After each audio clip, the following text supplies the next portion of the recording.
We are looking at the questions you should ask before hiring a real estate broker. And here comes the next question. Is your real estate agent full-time or part-time? All right. A lot of agents work only part-time, which could be a problem if you require full-time attention. What if you aren't getting any showings and the marketing plan needs to be adjusted? What if you have so many showings that you wonder if you priced the home too low and need to re-strategize? What if your listing is now in a bidding war? What if you've made it through all the showings and now you've encountered problems with escrow or title? Ideally, you want an agent who works full-time. If not, the agent should make it abundantly clear exactly how urgent matters will be addressed. True story, I belong to an online Facebook group that has almost 270,000 agents and mortgage brokers. Can you see it right there? I've got it circled in red. So it's quite active and a very robust group. Now, you might be amazed how many of these agents in the group.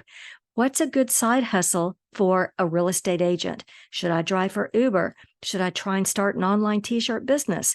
How will I know when I can quit my full-time job?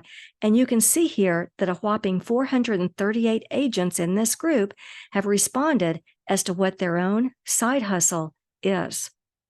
Now, I also see agents who are incredibly depressed or in a panic because they just aren't making it in the business.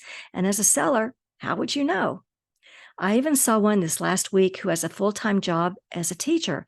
She needed to leave early on a Friday to go attend an escrow closing, and she was completely transparent about this to her boss, and she was asking us all in the group, "This is only my first closing. I can't risk losing my job. What do I do?"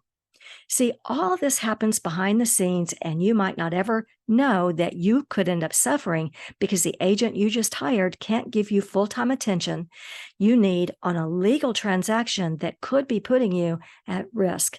Now, I'm not saying there's anything wrong with a part-time agent, but like a good spy, I'm here to reveal those things that may be hidden so that you'll know what questions to ask before you hire an agent.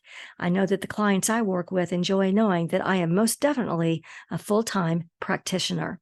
Leave me a comment below. Tell me if this surprises you, this idea that some agents don't practice real estate full-time, and tell me if you've ever hired a doctor or a lawyer who didn't practice in their field full-time. How do you feel about that? Okay,